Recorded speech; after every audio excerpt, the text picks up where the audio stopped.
প্ৰসংগ এনআৰচি প্ৰকাশৰ প্ৰাক্ষণ নিশ্চুভল শাসকীয় পক্ষ মুখ খোলাত বাৰণ বিজেপিৰ মন্ত্ৰী বিধায়কক অন্তিম মুহূৰ্তত সংবাদমেল বাতিল শিলাদিত্যৰ বহু প্ৰত্যাশিত এনআৰচি প্ৰকাশ পাব শনিবাৰে ৰাজ্যত প্ৰথমবাৰৰ বাবে উন্নীত হ'বলগীয়া এই এনআৰচিক লৈ এতিয়া কষ্টম চৰকাৰ প্ৰশাসন ইপিনে এনআৰচি প্ৰকাশৰ প্ৰাক্ষণত কোনোৱে যাতে বিতৰ্কিত মন্তব্যৰে পৰিস্থিতি বিঘ্নিত কৰিব নোৱাৰে তাৰ প্ৰতিও গুৰুত্ব আৰোপ কৰিছে চৰকাৰী পক্ষই আনহে নালাগে বিজেপিৰ মন্ত্ৰী বিধায়কক এনআৰচিৰ প্ৰসংগত মুখ নুখুলিবলৈকো বাৰণ মুখ্যমন্ত্ৰী সৰ্বানন্দ সোণোৱালৰ ইয়াৰ পৰিপ্ৰেক্ষিততে শুকুৰবাৰে অন্তিম মুহূৰ্তত সংবাদমেল বাতিল কৰিবলৈ বাধ্য হ'ল বিধায়ক শিলাদিত্যদেৱ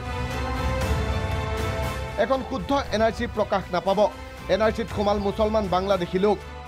এনে অলেখ মন্তব্যৰে ইতিমধ্যে ৰাজ্যজুৰি বিতৰ্ক সৃষ্টি কৰি আহিছিল বিধায়ক শিলাদিত্যই এনআৰচি প্ৰকাশৰ প্ৰাক্ষণত একো নকলেও শিলাদিত্যই মুখ খুলিব 1 ছেপ্টেম্বৰত ইপিনে ৰাজ্যিক বিজেপিৰ মুখপাত্ৰসকলেও সংযমৰ পৰিচয় দিয়ে এনআৰচি প্ৰকাশৰ প্ৰাক্ষণত এই প্ৰসংগতে শুকুৰবাৰে হেঙেৰাবাৰীত অনুষ্ঠিত হয় মুখপাত্ৰৰ বৈঠক এখন শুদ্ধ ৰাষ্ট্ৰীয় নাগৰিকপঞ্জী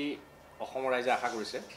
আৰু ভাৰতীয় জনতা পাৰ্টিও আমি এখন নিখুঁত ৰাষ্ট্ৰীয় নাগৰিকপঞ্জী প্ৰকাশ পাব বুলি আমি আশা কৰিছোঁ দেখা যাব কালিলৈ আজিৰ দিনটো আমি অপেক্ষা কৰিছোঁ কালিলৈ যেতিয়া ৰাষ্ট্ৰীয় নাগৰিকখন প্ৰকাশ পাব তেতিয়া এই সম্পৰ্কে আমি আপোনালোকৰ সন্মুখত বক্তব্য ৰাখিব পাৰিম এনআৰচি প্ৰকাশলৈ মাজত মাথো কেইটামান ঘণ্টা ৰাজ্যত যাতে কোনো অপ্ৰীতিকৰ পৰিস্থিতিৰ সৃষ্টি হ'ব নোৱাৰে তাৰ বাবে চোকা নজৰ ৰাখিছে চৰকাৰ তথা ৰাজ্যিক বিজেপিয়ে সমষ্টি অনুযায়ী পৰিস্থিতিৰ চকু ৰাখিবলৈ নিয়োগ মন্ত্ৰী বিধায়কক দায়িত্ব অৰ্পণ শীৰ্ষস্থানীয় নেতা কৰ্মীকো ভিডিঅ' জাৰ্নেলিষ্ট শ্ৰীজুৰ সৈতে জোনজ্যোতি দত্ত বৰা প্ৰাগ নিউজ